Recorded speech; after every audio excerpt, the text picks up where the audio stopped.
Hi everyone, and welcome to the new fall semester and Module 7, which is Social, Emotional, Behavioral, Mental Health Interventions for Youth with Disabilities.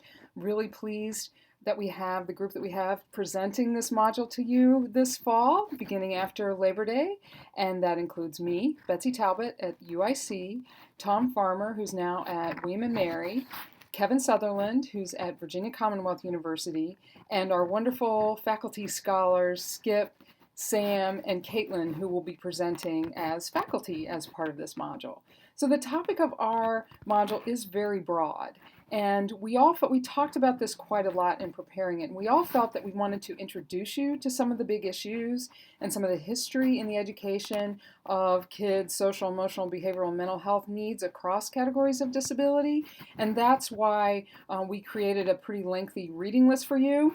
Don't panic now, you don't have to read all these articles, but we created a long reading list, and then from that reading list chose a handful of articles for you to read for the module. We wanted you to come away with this from this module having some resources, both readings and web resources for your own research and teaching and work with students with disabilities who can, regardless of category or label, can definitely benefit from social, emotional, behavioral, and mental health interventions.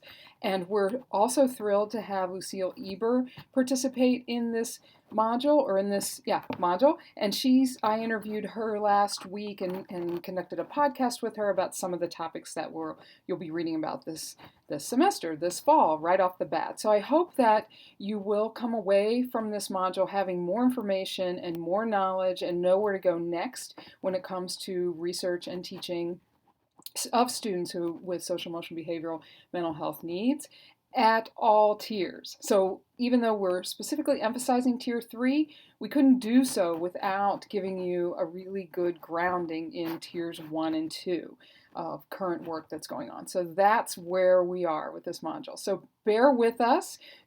We don't want you to be overwhelmed at any point. There's a lot of content. And again, it's not for you to master at this point in time, but for you to be able to turn to in the future as a resource. So I am the lead faculty on this module, and I'm providing this introduction and also an introduction to the whole module and also an introduction to my part of it, which will come first. So across the module, as I mentioned, we're going to provide an overview of systems serving children at Tiers 1 and 2 in schools, or that should be serving children and youth with disabilities and without disabilities at Tiers 1 and 2, and then how those systems can and should work together. So these systems would include PBIS and school mental health interventions, and that's Lucille Eber's area of expertise in particular.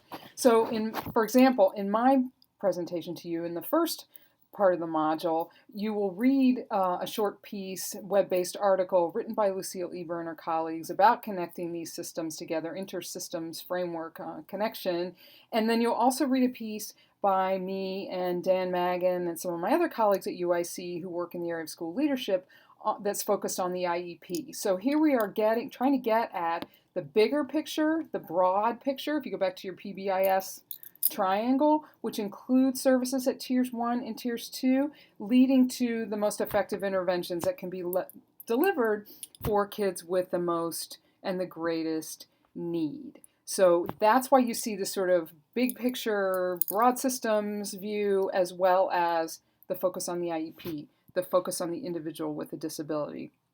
So that's my module. That's where we'll get started.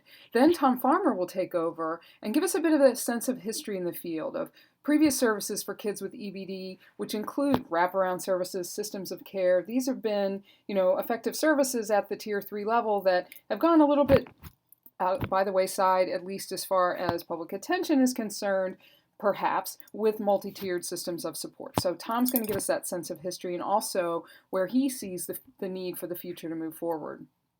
Kevin Sutherland is going to present on effective components of social, behavioral, mental health interventions. So if we want to try to be able to identify individual pieces of an effective intervention that might work for individual youth, then Kevin's going to tackle that. Following Kevin's presentation, we have our wonderful faculty scholars, Skip, Sam, and Caitlin, who will be presenting on their systematic review in progress on school-based mental health interventions for students with disabilities, and we're very excited to have them participate as faculty on this module. And we'll conclude with an opportunity to listen to my interview with Lucille Eber via podcast, and a little final assignment that we promise won't give you too much grief and pain, but we hope will help lead into work that you'll do in the next year on on the web-based work for the consortium. So I am going to, I think that was it. Boy, that was pretty good, huh? Pretty quick.